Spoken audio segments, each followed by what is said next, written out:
शुजाक की energy sector पे खुसूसी podcast what's up Pakistan से मैं हूं फैसल जावेद मुग़ल।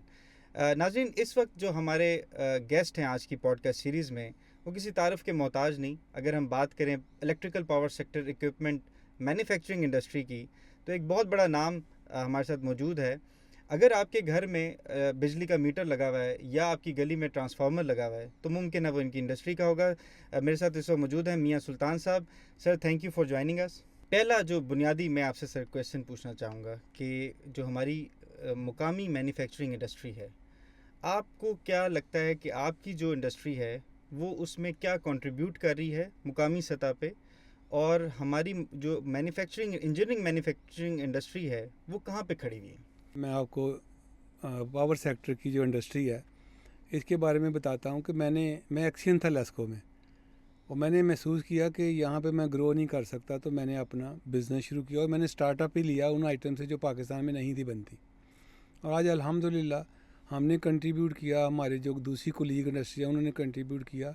मोर देन 98% जो पावर सेक्टर की डिस्ट्रीब्यूशन सेक्टर है उसमें लोकलाइज है, सारा लोकल प्रोडक्ट बन रही हैं। ऐसी प्रोडक्ट जो एक आम जो शहरी है उसको पता हो कि जो आपकी इंडस्ट्री स्ट्रीम टॉप प्रोडक्ट्स क्या बना रही हैं, जो कि यूजुअली ये जी आप देखें मोहल्ले में डिस्ट्रीब्यूशन ट्रांसफार्मर्स हैं, हम वो बनाते हैं। फिर इसी तरह मीटर्स हैं, वो हमने इलेक्ट्रोमैकेनिकल मीटर से काम शुरू किया, फिर हम डिजिटल मीटर में आए, फिर हम स्मार्ट मीटर्स में आए। हमने पहला प्रोजेक्ट 2015-16 में लेस्को का किया था स्मार्ट मीटरिंग का, जिसमें रेडियो फ्रीक्वेंसी के मीटर थे, जीएसएम के मीटर्स थे, उसमें हर किस्म के मीटर थे, डोमेस्टिक भी थे, इंडस्ट्री के भी थे। और वो मीटर हमने जब लगाए और बहुत अच्छा रिजल्ट आया, वहाँ पे लाइन लॉसेस जो थे 26% से 7-8% पे आ गए। तो आपको लगता है कि जो पहले मीटर्स थे यहाँ पे, जो पिछली टेक्नोलॉजी थी, उसमें आपको क्या लगता है कि वो क्या फॉल्ट था उसमें? तो बड़े प्रॉब्लम्स थे जिसकी वजह से ये फैसला किया गया कि अब जो है वो टेक्नोलॉजी को चेंज किया जाए। तो वो बुनियादी तौर पे क्या चेंज था जो लाया गया? देखिए 2006-07 तक जो मीटर थे ना वो लगते थे जो डायल वाले होते हैं, घूमने वाले इलेक्ट्रोमैकेनिकल मीटर। इलेक्ट्रोमैकेनिकल मीटर को लोग टेढ़ा कर लेते थे, वो स्लो हो जाता था, रिवर्स हो जाते थे, रिवर्स हो जाते, उल्टा देते थे, डेड हो जाता था, वो बंद हो जाते थे। बिल्कुल ऐसे ही है। अमूमन मैं देखता था लोगों को सुबह सुबह फजर के बाद वो मीटर को सीधा कर रहे हैं, केबल को लटका रहे हैं, और रात के टाइम केबल को बांध देते थे। सही। उसके बाद आगे स्टैटिक मीटर को उल्टा करो सीधा करो, वो उसको कोई फ़र्क नहीं था पड़ता। अब स्टैटिक के ऊपर था कि मीटर रीडर को जाना पड़ता रीडिंग लेने के लिए, और मीटर रीडर फिर इन्वॉल्व भी हो जाता था पिल फ्रिज में।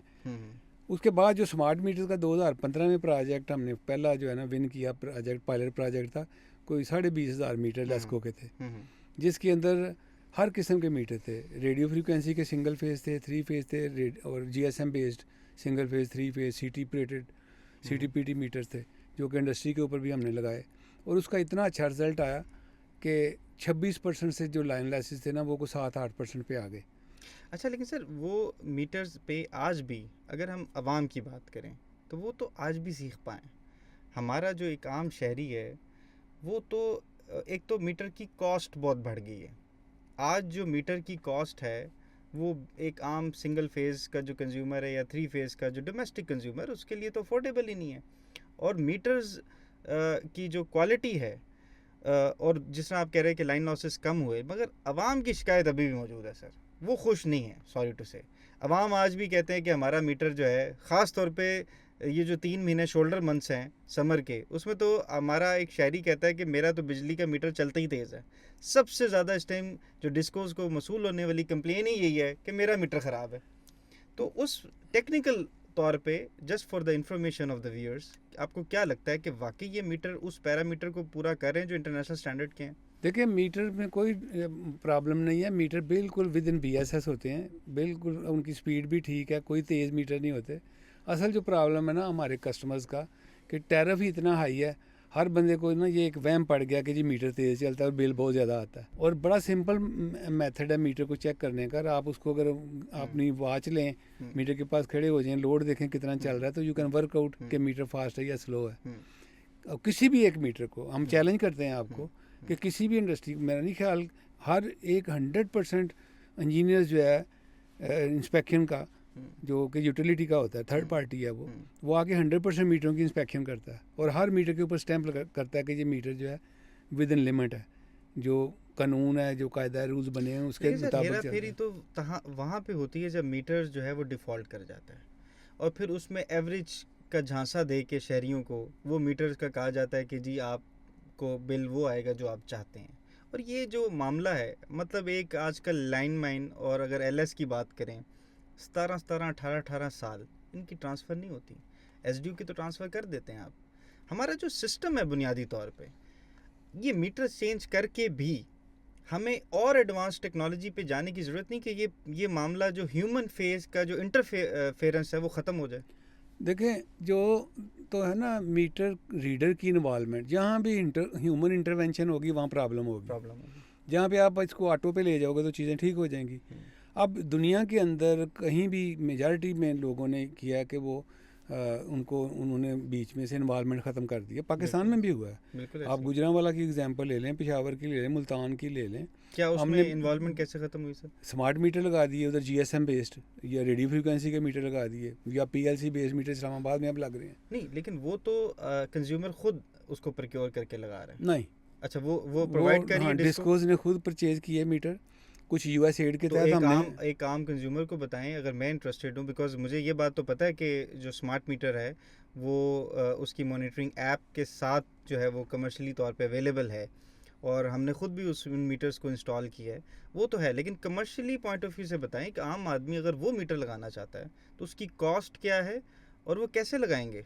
देखें, अभी जो हम मीटर्स जो है ना दे रहे हैं, हमने गुजरांवाला को भी रिसेंटली दिया, को 44,000 मीटर की कास्ट है, उसके ऊपर 18% जीएसटी है। अब डिस्कोस वाले जो है ना वो जब कंज्यूमर से लेते हैं वो उसकी इंस्टॉलेशन के चार्जेस भी लेते हैं, मीटर की कास्ट लेते हैं, प्लस टैक्सेस लेते हैं, और वो अराउंड 60,000 के करीब। उसका तरीका यही है, आप दरख्वास्त दें और आप जो है वो जीएसएम बेस्ड मीटर लगवा लें, स्मार्ट मीटर्स। देखें, वो आप डिस्को टू डिस्को डिपेंड करता है कि वो आगे कैसे चलाते हैं। अभी वैसे लेस्को ने ये कर दिया है, मुल्तान ने कर दिया है, गुजरांवाला ने कर दिया। It's available for the consumer कि आप जाएं और ये मीटर आप इंस्टॉल करवा लें। हाँ। एक कंज्यूमर ये समझता है कि मीटर लगवाने के लिए मुझे बहुत तगड़ी सिफारिश चाहिए, मुझे सिफारिश के अलावा भी मुझे बहुत ज़्यादा जो डिमांड्स हैं, जो भी उसका मेथड है, मुझे रिश्वत भी देनी है, मैंने पैकेट भी देना है, और उसके बाद जाके मेरा मीटर लगेगा। और जो अगर हम बात करें हमारे ऑर्गेनाइजेशंस में, तो डिस्कोस के अंदर ये बात एक रियलिटी है कि मीटर छुपा के रखे जाते हैं, और ख़ास तौर पे मैं आपसे बाद में डिस्कस करूँगा, तो वो मीटर देना बहुत बड़ी एक अचीवमेंट होती है, किसी का मीटर लग जाए। तो क्या आप बीइंग अ मैन्युफैक्चरर, आप समझते हैं कि हमारी जो प्रोक्योरमेंट में मसला है या जो मैन्युफैक्चरिंग इंडस्ट्री है उसकी कैपेसिटी कम है? नहीं, मैन्युफैक्चरिंग इंडस्ट्री की कोई कैपेसिटी कम नहीं है, बल्कि ये अंडर कैपेसिटी चल रहे हैं। जितने भी मीटर चाहिए डिस्कोस को वो इतने बना सकते हैं। ये प्रॉब्लम है इनका जो मैकेनिज़्म है प्रोक्योरमेंट का, फंड्स का, ये अनफॉर्चुनेटली कस्टमर से पैसे लेके उसको क्यू में लगा देते हैं, जो कि अनफेयर है। अब मिनिस्ट्री ने पिछले एक इंस्ट्रक्शन जारी की थी कि कस्टमर को आप अलाउ कर दें कि वो अपना मीटर जिस भी कस्टमर इंडस्ट्री से चाहें नेगोशिएट करें प्राइस को, और ख़रीद के तो अपना मीटर ले आएँ और लगा दें। मैं तो ये कहूँगा कि इसको और रिफाइन करने के लिए इम्प्लीमेंटेड तो नहीं है ना? इम्प्लीमेंटेड है। अच्छा, अब आपका जिस भी इंडस्ट्री से आपका दिल करे आप मीटर खुद लगा लें, खुद लगा लें, खुद ख़रीद लें, ख़रीद के ला के तो उस रेलेवेंट सब भी उनको दें। अच्छा, ये जितने आपके नेट मीटर्स हैं वो इसी तरह प्रोक्योर हो रहे हैं ना। लेकिन सर सॉरी, मैं इस पे आता हूँ, जो सोलराइजेशन है, आप चूँकि उसमें भी काम कर रहे हैं, सबसे बड़ा प्रॉब्लम जो हर्डल है, देखिए पाकिस्तान को इस टाइम क्लाइमेट के चैलेंजेस का सामना है, हमें ग्रीन और क्लीन एनर्जी चाहिए। सोलराइजेशन में एक आखिरी उम्मीद अगर किसी कंज्यूमर की करें तो वो कहता है जी सोलर लगा लो। उसका सबसे बड़ा चैलेंज जो है वो ग्रीन मीटर की अवेलेबिलिटी है। जो सोलर की कंपनीज़ हैं, जो इंस्टॉलेशन कंपनी हैं, उन्होंने रेट रखा हुआ है, जब वो कंज्यूमर से डील करती हैं कि से 5 किलोवाट का लगाना है या 10 किलोवाट का लगाना है, वो कहते हैं जी ये लेस्को की फ़ीस है, ये अलहदा है इंस्टॉलेशन चार्जेस से अलावा। ये बेशक आप सर्वे कर लें, किसी से पूछ लें। तो ग्रीन मीटर की अनअवेलेबिलिटी, क्योंकि आप ग्रीन मीटर्स भी बना रहे हैं, उसकी अनअवेलेबिलिटी क्या मसला है, कैसे इम्प्रूव हो सकती है? देखें, जो पार्ट्स हैं ना मीटर्स के, यहाँ पे हम लोग वो कुछ पार्ट्स हम बनाते हैं, आप कह लें कि 40% के करीब पार्ट्स जो है ना वो लोकल बनते हैं और 60% के करीब पार्ट्स बाहर से आते हैं। अब डिस्कोज के अंदर चूँकि कुछ डिस्कोज मीटर्स लगा रही हैं कन्वेंशनल, कुछ ने कह दिया जी आप अब AMR मीटर लगाएं। अब जो मैन्युफैक्चर ज़रा सॉरी सर आपकी बात कर रहा हूँ, आप आम आदमी के लिए बताएं ये कन्वेंशनल और AMR और ये AMR मीटर्स को कहते हैं सादा जी उसमें ज़रा बताएं। Advance metering, automatic meter reading कह लें इसको, या AMI कह लें, एडवांस मीटरिंग इंफ्रास्ट्रक्चर। इसके अंदर टेलको इन्वॉल्व हो जाती है क्योंकि सिम होती है इसके अंदर, जैसे आपके मोबाइल की सिम है ना, बिल्कुल ठीक है। और इसी तरह मीटर के अंदर भी सिम है। मीटर की सिम होती है डाटा सिम, जबकि आपकी उसमें डाटा भी आता है और साथ वॉइस भी आप कर सकते हो उस पर, फ़ोन ठीक है, कॉल भी। ठीक है। वो डाटा सिम उसके अंदर लगती है मीटर के अंदर। अब अगर तो आप एडवांस मीटरिंग के ऊपर चले जाते हैं, फ़ौरन इसके ऊपर कह देते हो कि जी आ जाएं। कंपनीज लोकल मैन्युफैक्चरर्स जो हैं they are quite capable and prepare to supply the meters as much as they needed. तो फिर प्रॉब्लम इंपोर्ट का है जो इसका जो प्रॉब्लम ये है कि अभी दोनों चल रहे हैं, हम्म, और अभी जो नॉर्मल मीटर हैं वो तो अवेलेबल हैं, लोग लगा रहे हैं।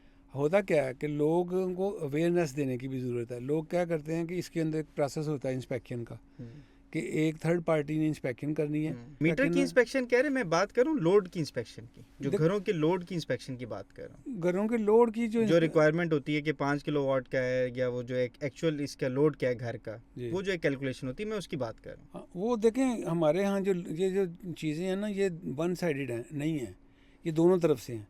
आप देखें कि किसी एक बंदे ने अगर 5 किलोवाट का लोड मंजूर करवाया, उसने 2 कमरे और डाल दिए, उसमें 2 AC और लगा लेता है, तो वो बगैर यूटिलिटी की इन्फॉर्मेशन के वो ऐड ऑन कर लेता है सिस्टम में। ऐसे ही है, प्रिंसिपल तो चाहिए कि उसके मीटर के साथ एक गैजेट लगा और रिले लगी और ब्रेकर लगा हो, कि जब जो ही वो अपना लोड ऐड ऑन करे तो वो ट्रिप कर जाए। ऐसे ही है। तो चूँकि वो फिर सिस्टम चूँकि इस तरह का ना यूटिलिटी ने अभी तक किया है, जो आपके स्मार्ट मीटर्स हैं उसके अंदर है वो, कि बिल्ट इन रिले है उसके अंदर। मुझे बहुत सारे लोगों ने अप्रोच किया कि जी हम पे FIR होगी, क्यों कि हमने सोलर लगा ली है, ग्रीन मीटर नहीं लगाया था। उनको ये लगा कि शायद हम थेफ्ट कर रहे हैं, उन्होंने हमारा कनेक्शन काट दिया, 6 महीने हो गए, RCO नहीं हुआ, और सबसे बढ़ के ये कि वो अदालत में चले गए किसी के मशवरे से। हम किस तरफ जा रहे हैं सर? देखें सर, ये बड़ा आसान किया जा सकता है इसको आसान करने का बेस्ट तरीका क्या है कि जितने मैन्युफैक्चरर्स हैं या डिस्ट्रीब्यूशन कंपनीज़ हैं, ये इंस्टॉलेशन की भी इसकी जो है ना वो दे दें कंपनीज़ को। असल बात है कि ये जो यूटिलिटी के जो स्टाफ है ना, एक तो वो वेल ट्रेंड नहीं है, शॉर्टेज ऑफ स्टाफ है। जो बंदा सोलर सिस्टम लगा लेता है वो कहता है मैंने अब सिस्टम लगाया तो मुझे आज ही मीटर अभी लग जाए मीटर, जबकि उसके लिए प्रोसेस इन्वॉल्व है, उसकी इंस्पेक्शन है, उसने उसकी फ़ी जमा करवानी है। ये इसको शार्ट करने का बेस्ट तरीका यही है कि आप उस कंपनी को जिसका मीटर बना हुआ है उसको कहें भाई आप एक तो मीटर आपने देखें कि सब स्टैंडर्ड लगते हैं, आप देखें पोल किसी के ऊपर बाहर अभी निकल जाए, कोई मीटर उल्टा लगा, कोई सीधा लगा, कोई लटक रहा है, किसी के साथ तार बांधी हुई है, बाकायदा हार्डवेयर यूज़ नहीं होता प्रॉपर्ली, जो इस्तेमाल करना होता है उसके साथ, उसकी प्रोक्योरमेंट नहीं होती, वो हार्डवेयर होता ही नहीं है उनके साथ। इस प्रॉब्लम को रिज़ॉल्व कैसे करना है कि आप जो मैन्युफैक्चरर है या उसका कोई ऑथोराइज आगे रिप्रेजेंटेटिव है कोई, उसको कह दें कि जी आपने मीटर इंस्टॉल भी करना है, डॉक्यूमेंटेशन भी करनी है, और यूटिलिटी को डॉक्यूमेंटेशन देनी ताकि बिलिंग भी टाइमली हो, और उसके ऊपर उसको करना है रेगुलेट कि भाई आप एक कस्टमर X आया है, आगे कहता है कि जी मुझे मीटर चाहिए मैं लगाने के लिए। अब आपके पास जैसे आप देखें ना, इसकी एग्जांपल ऐसे ही ले लें कि कोई आपकी रोज़मर्रा की इस्तेमाल की चीज़ है और आप मार्केट में जाते हो तो वहाँ पे 5-4 आपके पास स्टोर्स हैं जहाँ से आप खरीद सकते हो, खरीद के लिए जाते जैसे हो। घर में अभी आपने AC लगाया हुआ है तो वो आएंगे, आप आपकी मार्केट फिटिंग के अंदर करेंगे, आगे खुद ही आपको जाके इंस्टॉल करके आपको रेडी करके अब देंगे। मार्केट अपने इंडिकेटर खुद सेट करेगी। ये इम्प्लीमेंट कौन नहीं करने दे रहा? हमारी डिस्कोज में आपका नेप्रा और आपके जो पावर डिवीजन है, आपने ये कहीं बात की है ये कि सर ये पॉलिसी बनाने की बात है ना, पॉलिसी नहीं है, पॉलिसी नहीं? हाँ, फुकदान है पॉलिसी का। ये काम तो बेसिकली देखे ना इंजीनियर्स का काम है। ठीक है कि इंजीनियर जो अनफॉर्चुनेटली जो पॉलिसी बनाने वाले हैं ना, they are non engineer, bureaucrat है। ब्यूरोक्रेट हैं। ओके, उनको पता नहीं है प्रॉब्लम्स का। ये रास्ता जो खुल गया है नॉन टेक्निकल्स लोगों का डिस्कोज में, सर ये इसको कैसे देखना है? देखिए असल प्रॉब्लम ही यही है, डिस्कोज के अंदर अनफॉर्चुनेटली ना ये उधर के रहे ना उधर के रहे, इन्होंने बोर्ड ऑफ डायरेक्टर्स बना दिए जिनका स्टेक कोई नहीं है, उनके पैसे तो नहीं लगे हुए, नहीं लगे तो फिर नॉन टेक्निकल भी हैं, नॉन टेक्निकल हैं और वो सियासी फिर वो हैं। जो हम बात कर रहे थे जी। कि जी पॉलिसी नहीं है कि मीटर को कैसे खरीदना है कैसे लगाना है, ये तो बड़ा सिंपल सा कॉमन सेंस की बात है ये ना। तो पॉलिसी बोर्ड ही बना सकता है। तो इसके बोर्ड लिए के तो अंदर कोई जो लोग हैं वो स्टेक होल्डर नहीं है। इसको ट्रांसपेरेंट करने की जरूरत है, सिस्टम बड़ा को सिंपल पॉलिसी काम बनाने है, की जरूरत बड़ा है। सिंपल काम है। आप लेट से 4 लोग हम बैठे हैं, आपको मैं मीटर नहीं देता, मैं नहीं लगा के देता, तो आप दूसरे किसी के पास चले जाओगे। आपको लगता है इस टाइम इंडस्ट्री के लिए ईज ऑफ डूइंग बिजनेस है? सर पाकिस्तान के अंदर इंडस्ट्री लगाना, इंडस्ट्री को चलाना, इट्स हेल ऑफ जॉब। ये नॉर्मल बंदा, नॉर्मल नर्व्स का बंदा काम कर ही नहीं सकता। इतनी मुश्किलात हैं कि आपको समझ नहीं आती कि मैंने जाना किधर को है। मैं आपको बताता हूँ, अपनी एग्जांपल देता हूँ। जब मैंने ट्रांसफार्मर की इंडस्ट्री लगाई तो मुझे गैस की ज़रूरत थी। मैंने सुई नार्दन को अप्लाई किया कि जी मुझे गैस चाहिए। दे सेड कि जी we don't have the gas. हमने तो इसके ऊपर बैन लगा दिया। ये किस सन की बात कर रहे हैं? 2012 की। 2012 में आपने ट्रांसफार्मर की इंडस्ट्री लगाने का सोचा और नहीं, फिर लगा ली और आपको गैस का कनेक्शन नहीं मिला? नहीं मिला। मुझे सुई नार्दन वाले कहने लगे कि जी आप अप्लाई कर दें, it may take another 2 years, हम दोहा से इंपोर्ट करेंगे गैस, तो फिर हम आपको देंगे। तो इस इंडस्ट्री के लिए तो गैस की जो ज़रूरत है वो तो बहुत ज़्यादा इसकी खपत होती है जी ट्रांसफार्मर बहुत ज़्यादा, इंडस्ट्री क्योंकि की। हमने 52 घंटे के लिए ट्रांसफार्मर को क्योरिंग ओवन में रखना होता है।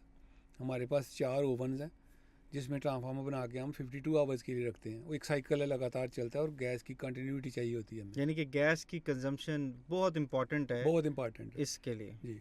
और इसके अलावा और भी काफ़ी सारी जगह पे गैस फैक्ट्री के अंदर यूज़ होती है, कास्टिंग के लिए होती है, बाकी कामों के लिए।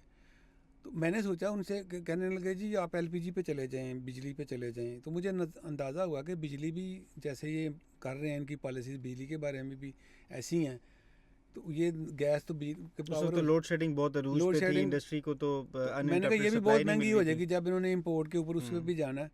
तो मुझे एक अंदाज़ा था इसका, बायोगैस का। तो मेरे फैक्ट्री से कोई 5 किलोमीटर के फासले पे ग्वाला कॉलोनी है, यहाँ पे एक बहुत बड़ा थ्रेट है डिस्पोजल का, जो काउडंग है ना, मनोर, उसकी डिस्पोजल का। मैंने वहाँ से क्या कहते हैं प्लान किया कि मैं अपनी गैस खुद जनरेट। ये किस मुकाम पे है सर ये आपकी फैक्ट्री? ये हल्लो की रेलवे स्टेशन के सामने है, डिफेंस रोड के करीब। ठीक है, बिल्कुल ठीक है। और ग्वाला कॉलोनी हमारी फैक्ट्री से 5 किलोमीटर पे है। मैंने वहाँ से ना अपना बायोगैस का अपना प्लांट जो है ना वो प्लान किया, लगाया। और गोबर में वहाँ से कोई आजकल 20-30 टन जितनी मेरी नीड होती है मैं उठवा लेता हूँ, और वो फ्री ऑफ कास्ट मुझे दे देते हैं।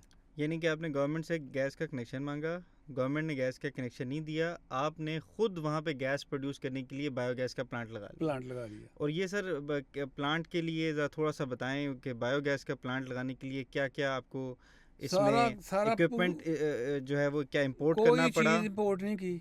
अच्छा, 100% लोकल। और वो माशाल्लाह 12 साल हो गए हैं वो चल रहा है सक्सेसफुली।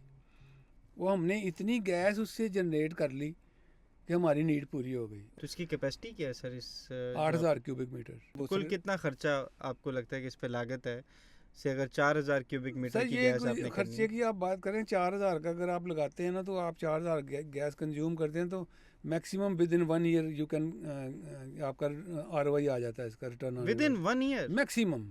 तो आपको कितनी देर में इसका 8000 क्यूबिक? शुरू में मुझे जो कि थोड़ी सी उसमें काफ़ी R&D करनी पड़ी। तो अल्टीमेटली तो अभी मैं आपको बताऊं कि इसका ना एक इकोसिस्टम है।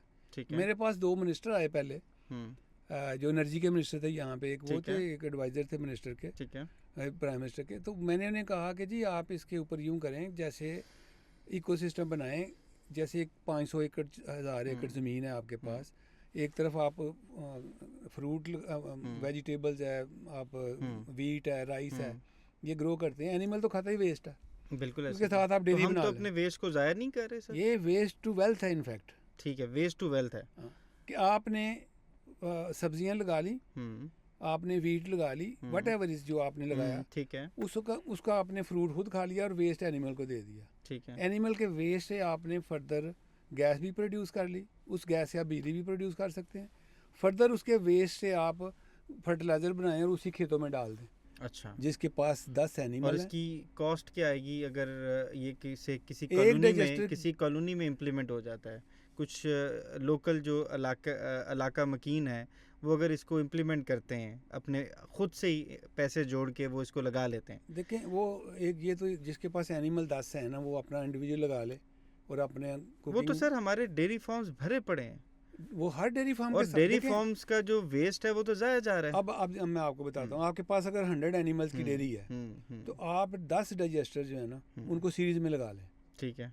तो अपनी गैस की नीड पूरी कर लें। नहीं, उसकी ज़रा कॉस्टिंग बताएं कि वो कास्टिंग एक डाइजेस्टर जो है ना उसकी कास्ट को 4.25 लाख के करीब है एज ऑन टुडे, जो अच्छा। डॉलर का रेट है इसके हिसाब से।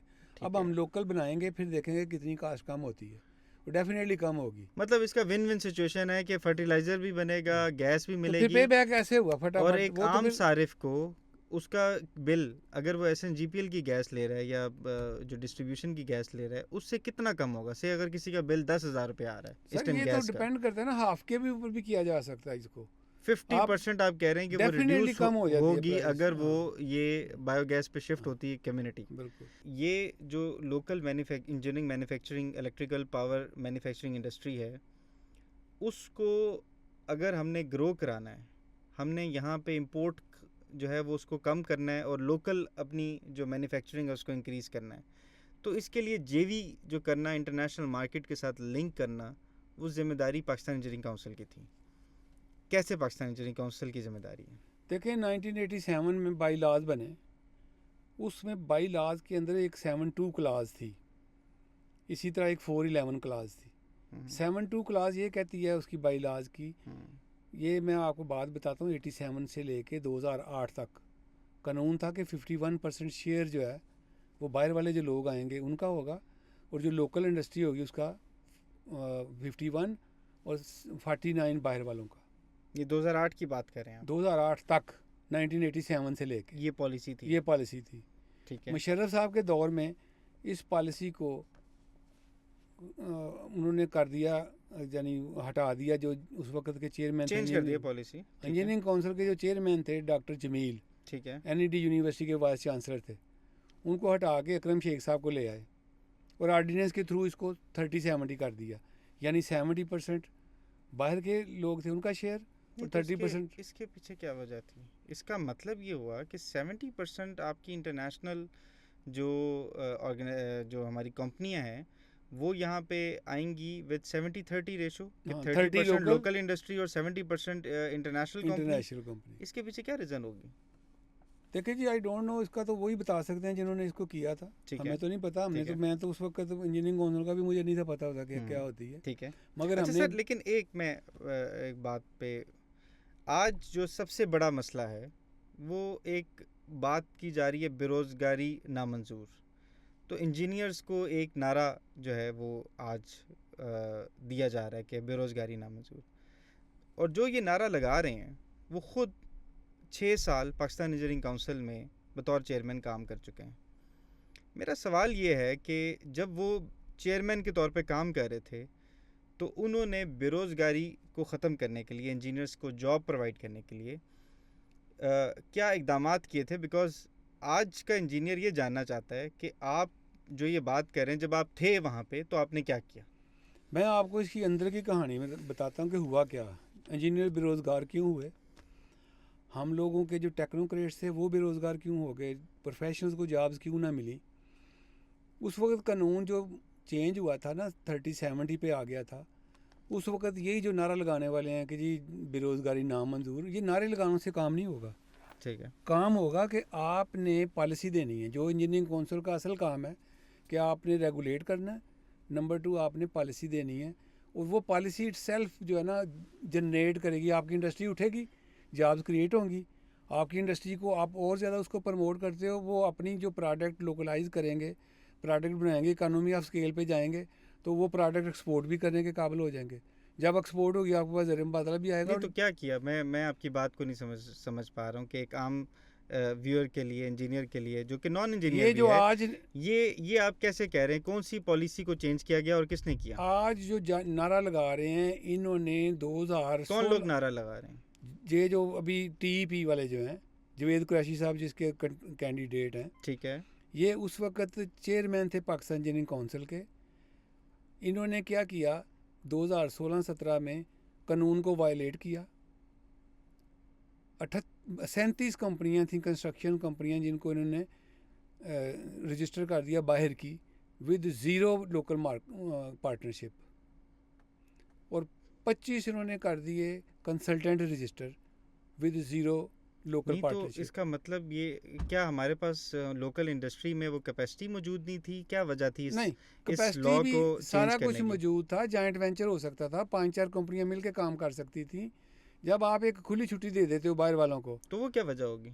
ये इसमें वेस्टेड पंद्रह इंटरेस्ट के सोलह अलावा में कोई तो वजह नहीं है। 15-16 में तो सर बहुत सारी इंडस्ट्री हमारा सी पैक के तहत प्रोजेक्ट्स लगे, बल्कि अगर बात की जाए कंस्ट्रक्शन इंडस्ट्री उस वक्त यहाँ पे बूम था उसका। तो इट मीन्स आपके कहने का ये मकसद है कि ये लॉ पहले 70-30 था और उसके पहले 49-50 था, नहीं 51 उसके था, बाद 70-30 हुआ 70-30 था, और फिर 100 जीरो पे आ गया। ज़ीरो पे आ गया। और 100 बाहर के लोग और ज़ीरो तो लोकल। सारे प्रोजेक्ट्स इंटरनेशनल बाहर की कंपनीज लेगी, जी, बाहर की तो कंपनी लोकल इंडस्ट्री को क्या मिला? बैठ गई लोकल इंडस्ट्री। ये आप देख नहीं रहे जो हालत हुई है, ना इंजीनियर को जॉब मिली, ना जो इंडस्ट्री थी उसकी हालत बेहतर हुई, और वो सारे का सारा पैसा जो था वो बाहर के लोग आए और वो तो उन्होंने इससे तो कंपनियां बहुत सारी बंद हुई होंगी, इंजीनियर्स को अनएम्प्लॉयमेंट बढ़ी होगी। सर ये उसी दौर की बात है ना, जब बर्बादी हम्म, ज़्यादा हुई, जो हम लोग जो है ना बिल्कुल ही फुटपाथ पे आ गए, हम्म, सड़कों पे आ गए ना हम लोग, तो हम्म, बिल्कुल ही बिजनेस भी बंद हो गया, आपकी इंडस्ट्री बैठ गई, हम मकरूज़ हो गए। हमारे पास से इंपोर्ट करने के लिए छोटी मोटी चीज़ें क्योंकि पैसे नहीं थे, हमारा प्लांट बंद हो जाए, हमने कोई इक्विपमेंट मंगवाना होता था उसके लिए डॉलर नहीं थे। ठीक है। आपकी इंडस्ट्री कोलैप्स कर गई इस एक्ट की वजह से। तो बीइंग एन इंडस्ट्रियलिस्ट आपने क्यों नहीं आवाज़ उठाई? हमने इसको छोड़ डाला इस पे को। I was the only person जिसने इसको प्राइम मिनिस्टर तक में ले गया, लॉ मिनिस्ट्री तक ले गया। इन्होंने क्या किया, एक और जो काम किया, जुल्म किया, कि इन्होंने 29 मई 2018 को इस काले कानून को इन्फोर्स करवाया कैबिनेट से। इन्होंने इसको अप्रूव करवा लिया सर्कुलेशन में।